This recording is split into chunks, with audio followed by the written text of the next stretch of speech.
अगर चेस्ट में जकड़न होती हो, कफ जम जाता हो, तो ऐसे में ना बड़ी बेचैनी होती है और मुझसे तो बिल्कुल भी नहीं देखा जाता है। तो मैं तो क्या करती हूँ, फटाफट अदरक की मीठी चटनी बना देती हूँ। अब बच्चों को भी ना ये तकलीफ बहुत ही परेशान करती है। ऐसे में 2-4 बार अगर ये चटनी चटा दोगे ना तो बड़ा आराम मिल जाएगा। सोच रही हूँ कि आप सबको भी ये अदरक की मीठी वाली चटनी बनाना सिखा ही दूँ। क्यों, सीखनी है ना? तो चलो बताती हूँ मैं।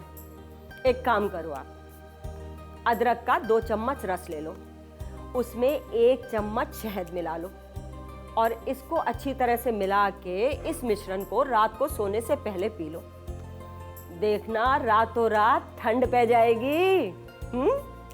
और वैसे अगर कंजेशन ज्यादा हो, है ना, तो प्याज का रस भी बड़ा फायदा करता है। सारा दिन 1-1 घंटे बाद 1-1 चम्मच प्याज का रस पीते रहो। देखो कैसी ठंड पै जाती है, कितना आराम मिल जाता है, पूरा कफ ना गायब हो जाएगा। हाँ, इसके अलावा एक और भी चीज है। 1 गिलास गुनगुने पानी में या दूध में हल्दी डालकर दिन में 2-3 बार पी लो। देखो कितना आराम मिलेगा। अरे ठंड पै जाएगी और बहुत आसानी से कफ पूरा गायब हो जाएगा, समझे?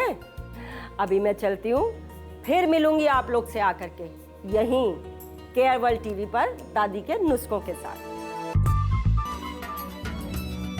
Subscribe for more such informative videos.